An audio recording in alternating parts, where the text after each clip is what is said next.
ناظرین، ایک بڑی خبر دے رہا ہوں آپ کو کہ افغان مہاجرین کے خلاف الیکٹرانک کریک ڈاؤن شروع ہو گیا ہے۔ یہ کریک ڈاؤن اپنی نوعیت کا ایک مختلف کریک ڈاؤن ہے، اور اس وقت یہ بھی ایک بڑی خبر ہے آپ کے لیے کہ پاکستان میں غیر قانونی طور پر شناختی کارڈ بنوانے والے جو افغان ہیں ان کی تعداد 10 لاکھ ہے۔ یہ 10 لاکھ لوگوں نے شناختی کارڈ کیسے بنوائے، کہاں کہاں کن کن علاقوں میں زیادہ تر بنے، اور ان میں کون شامل تھا، کون سے طاقتور لوگ جو ہیں انہوں نے ان کی مدد کی، اس حوالے سے تفصیلات کے ساتھ میاں طاہر۔ تو سب سے پہلے تو میں آپ کو بتاؤں کہ ابھی آج ایک خبر آئی ہے، وہ یہ ہے کہ نادرا نے ایک کریک ڈاؤن شروع کیا ہے، الیکٹرانک کریک ڈاؤن۔ یہ جو الیکٹرانک کریک ڈاؤن ہے، اس میں جو شناختی کارڈ بنائے ہوئے ہیں ان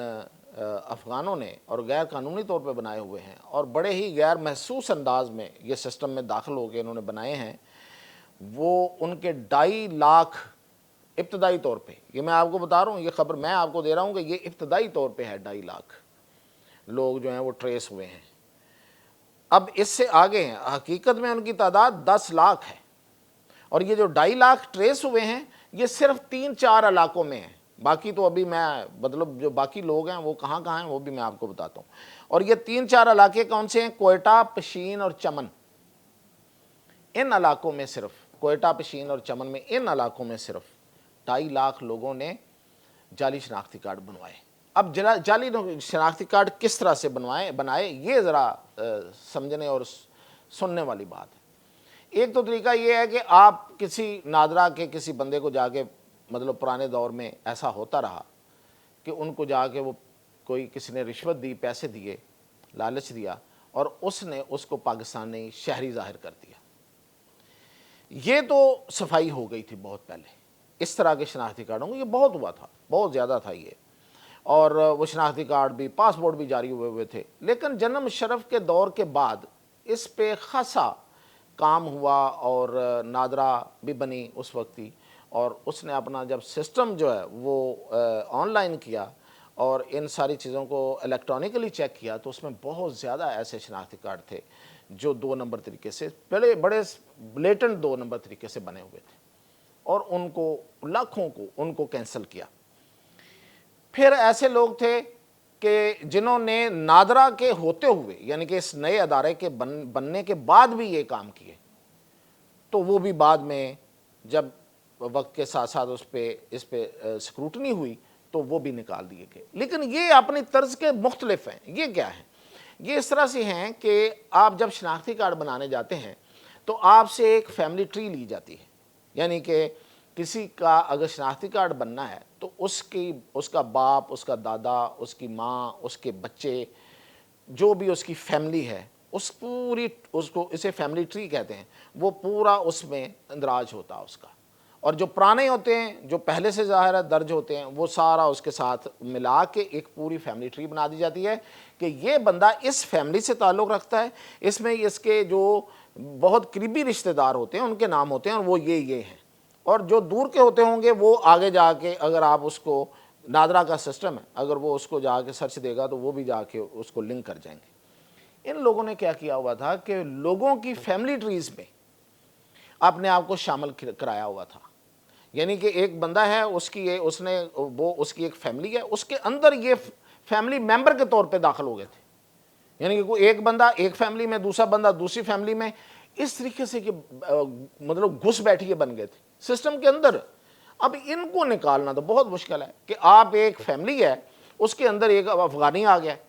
اور اس نے اپنا، وہ اس فیملی کا ممبر بن گیا، تو وہ فیملی ٹری بن گئی۔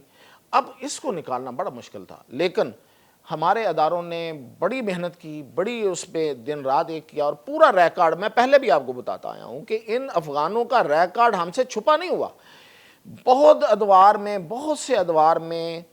کوشش کی گئی کہ ان کا ریکارڈ ضائع کروایا جائے، خاص طور پہ جو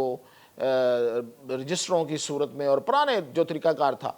جس طرح فائلیں اور رجسٹر بنتے تھے، اس طریقے سے ان کو ضائع کرایا جائے۔ ضائع کرایا بھی گیا، دفاتر کے دفاتر جو ہیں ان کا ریکارڈ جو ہے وہ چوری ہو گیا، جا کے جلا دیا گیا۔ خاص طور پہ افغان کمشنر کا جو دفتر تھا، اس میں سے ریکارڈ کئی دفعہ ضائع ہوا ہے کہ تاکہ پتہ نہ چلے، اس کا ثبوت نہ ملے، اور یہ لوگ جو ہیں جو بن گئے ہیں وہ ادھر ہی رہ جائیں۔ اب مسئلہ کیا ہے؟ اب پاکستان کے باہر کوئی بھی کرائم ہوتا ہے،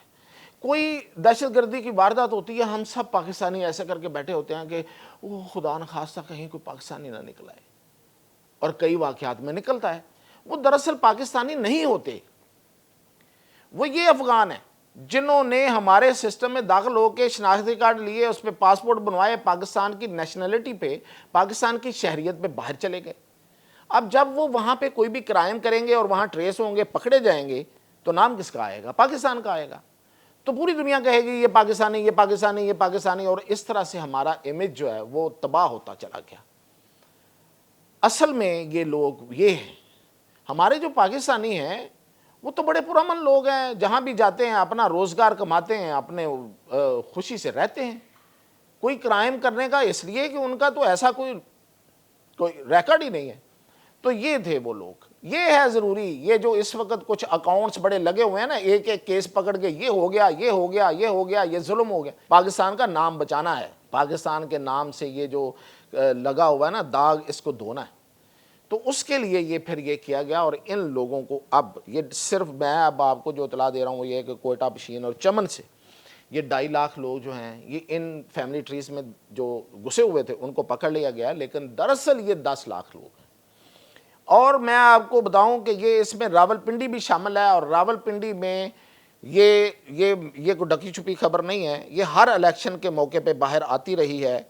خاص طور پہ جب شیخ رشید الیکشن لڑتا تھا، شیخ رشید، اور میں صرف شیخ رشید کی بات نہیں کر رہا، باقی بھی جتنے وہاں کے سیاستدان ہیں ان سب نے، ہم تو وہاں مطلب خود رپورٹنگ کرتے رہے اور ساری چیزوں کا پتہ ہے کہ ان سب نے ووٹ بنائے ہیں افغانوں کے۔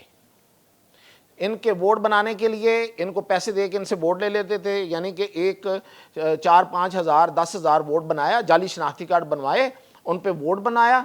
اور یہ پاکٹ میں جیب سارے ووٹ 10 ہزار کا 10 ہزار ایک پاکٹ میں، وہ جا کے ایسے کیش ہوا، ایسے مطلب ان کو پیسے دیے اور ادھر جا کے وہ ووٹ پڑ گیا ان کو، این بلاک ان کو ووٹ پڑتا تھا۔ اس میں تو کسی ادھر ادھر ہونے کی ضرورت مطلب کوئی سوال ہی پیدا نہیں ہوتا، جب پیسے دیے بنا کے دیے۔